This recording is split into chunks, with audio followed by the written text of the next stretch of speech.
Classroom में आपका स्वागत है। आज हमारा टॉपिक है राष्ट्रपति की समाधान की शक्ति, जिसका उल्लेख है आर्टिकल 72 में। उसी प्रकार की शक्ति का उल्लेख है 161 में, जो कि राज्यपाल से संबंधित है। राज्यपाल की समाधान की शक्ति आर्टिकल 161 में। तो सीधा क्वेश्चन आ सकता है, सीधा आर्टिकल पूछा जा सकता है। आर्टिकल 72 और 161 को आपको ध्यान रखना है। बस फर्क इतना है कि राज्यपाल को मृत्युदंड को क्षमा करने का अधिकार प्राप्त नहीं है। चलिए आगे बढ़ते हैं। राष्ट्रपति की समाधान की शक्ति का क्षेत्र क्या क्या है। क्षेत्र की बात जब करेंगे तो 3 है: संघीय कानून, सैन्य अदालत और मृत्युदंड संबंधी मामले। तो संघीय कानून या संघ सूची के जो विषय होते हैं उन पे बनने वाले कानूनों के तहत दी जाने वाली सजा में राष्ट्रपति को अपनी समाधान की शक्ति का उपयोग करने का अधिकार प्राप्त है। फिर है सैन्य अदालत या कोर्ट मार्शल के तहत दी जाने वाली सजा। तो यहाँ कंफ्यूज नहीं होना है कि सैन्य अदालत आ गई तो राष्ट्रपति अपनी शक्ति का उपयोग नहीं कर सकता। नहीं, कर सकता है।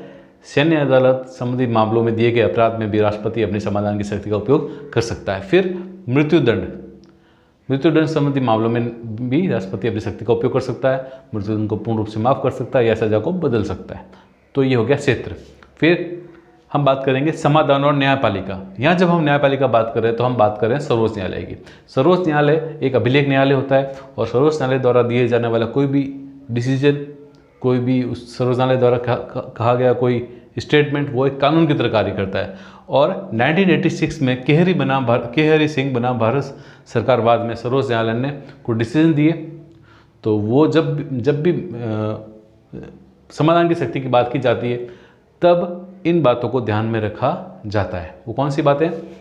सर्वोच्च न्यायालय ने कहा कि राष्ट्रपति अपनी शक्ति का उपयोग मंत्रिपरिषद की सलाह से करेगा। राष्ट्रपति की संवैधानिक शक्ति है, राष्ट्रपति अपने विवेक का उपयोग कर सकता है, लेकिन ये मंत्रिपरिषद की सलाह से ही इसका उपयोग करेगा। फिर इसकी मौखिक सुनवाई का दावा नहीं किया जा सकता। जो भी याचिका दायर करने वाला व्यक्ति है वह ये दावा नहीं कर सकता कि सर्वोच्च न्यायालय या अन्य न्यायालय की तरह राष्ट्रपति के सामने उसे मौखिक सुनवाई का मौका मिलना चाहिए। ऐसा नहीं किया जा सकता। चुनाव प्रचार चल रहे हैं तो थोड़ा डिस्टर्बेंस है। मौखिक सुनवाई का दावा नहीं किया जा सकता। फिर याचिका, अगर एक बार याचिका लगाई गई है और राष्ट्रपति द्वारा उसको निरस्त कर दिया गया है तो उस व्यक्ति द्वारा उस मामले में वापस याचिका नहीं लगाई जा सकती। सिर्फ याचिका एक ही बार लगाई जा सकती। ये कहा सर्वोच्च न्यायालय ने केहर सिंह बनाम भारत सरकार बाद में।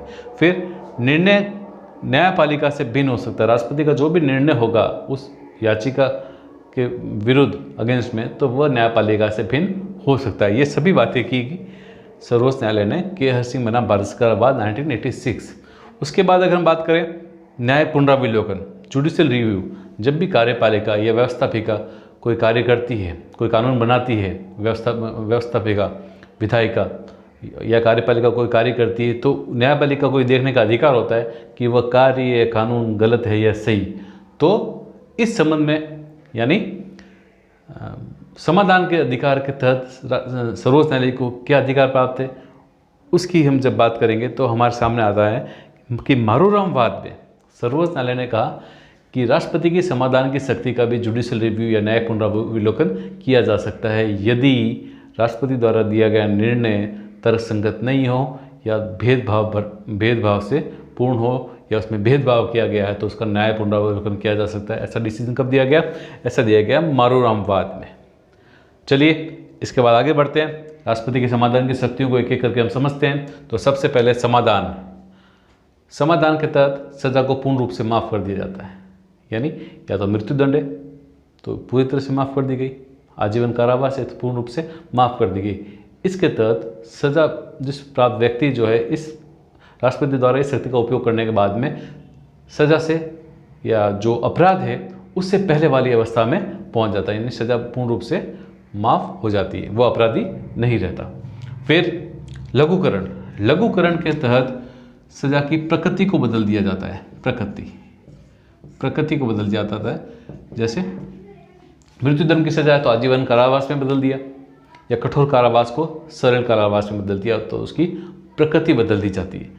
फिर है परिहार में मात्रा, उसकी मात्रा को बदल दिया जाता है। सजा की मात्रा को बदल देते हैं। जैसे अगर 14 वर्ष की सज़ा है, 14 वर्ष की सज़ा है तो उसको घटाकर 7 वर्ष या 4 वर्ष या 2 वर्ष कर दिया गया, तो उसकी मात्रा को घटा दिया गया, कठोर कारावास को सरल कारावास में बदल दिया गया। ये है परिहार के तहत। फिर विराम, विराम में प्रकृति और मात्रा दोनों को बदल दिया जाता है। ऐसा तब किया जाता है जब सामने गर्भवती स्त्री हो या कोई विकलांग व्यक्ति हो। ऐसे मामलों में विराम, जिसके अंदर प्रकृति और मात्रा दोनों को बदल जाता है, इस शक्ति का उपयोग राष्ट्रपति करता है। जैसे 14 वर्ष का कठोर सश्रम है तो उसको बदल दिया गया, 7 वर्ष कर दिया गया, और कठोर को सरल कारावास में बदल दिया गया। दोनों ही प्रकृति और मात्रा दोनों को बदल दिया गया। यहाँ कन्फ्यूज हो सकता है, यहाँ पर जब आप लघुकरण पढ़ रहे हो, याद कर रहे हो, परिहार बदल रहे हो, तो लघुकरण में प्रकृति को कम कर रहे हैं जबकि मात्रा को करें परिहार में कम। तो कन्फ्यूज नहीं होना है कि आपको लगेगा एक बार कि लघुकरण में कहीं मात्रा तो कम नहीं हो रही है, नहीं, लघुकरण से छोटा कर देना, तो इसमें मात्रा कम नहीं हो रही है जबकि प्रकृति बदल रही है। कन्फ्यूजन हो सकता है कि हमें लगे कि लघुकरण के अंदर मात्रा को कम किया जा रहा है, नहीं, लघुकरण के अंदर सजा की प्रकृति को बदल रहे हैं और परिहार के अंदर मात्रा कम कर रहे हैं। फिर विराम में दोनों ही आ गई, प्रकृति और मात्रा। उसके बाद बचता है प्रविलंबन। प्रविलंबन में आमतौर पर कुछ समय के लिए सजा रोक दी जाती है। आमतौर पर ऐसा मृत्युदंड संबंधी मामलों में होता है। जब व्यक्ति को मृत्युदंड दिया जा रहा है तो कुछ समय के लिए उसमें रोक लगा दी जाती है और वह सज़ा मिलती है कुछ दिनों बाद, कुछ सालों बाद। हमने ऐसे हाल ही में समसामयिक मामलों में देखे हैं कि सज़ा कुछ व्यक्ति को कुछ समय बाद दी गई है। तो ऐसा राष्ट्रपति की जो समाधान की शक्ति है उसके तहत भी ऐसा हो सकता है।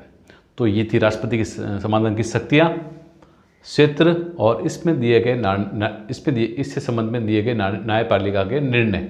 जब हम समाधान की शक्ति की बात कर रहे हैं तो ये बहुत व्यापक होती है, तो इसके अलग अलग ये रूप, इसकी भी हमने बात की। और सबसे मुख्य बात जो ध्यान रखने वाली है, जब भी राष्ट्रपति द्वारा इस शक्ति का उपयोग किया जाता है तब समाज पर पड़ने वाले इसके प्रभाव, जनता पर पड़ने वाले इसके प्रभाव को ध्यान में रखकर राष्ट्रपति इन शक्तियों का उपयोग करता है, न कि मनमाने ढंग से। तो आमतौर पर ऐसी न्यायिक पुनरावलोकन जैसी अवस्था, स्थिति आने के चांसेस बहुत कम होते हैं। तो आज के लिए इतना ही, धन्यवाद। अगली क्लास में फिर मिलेंगे। अगर आपको वीडियो पसंद आए तो लाइक कीजिए, चैनल को सब्सक्राइब कीजिए और दूसरों को बताइए। धन्यवाद।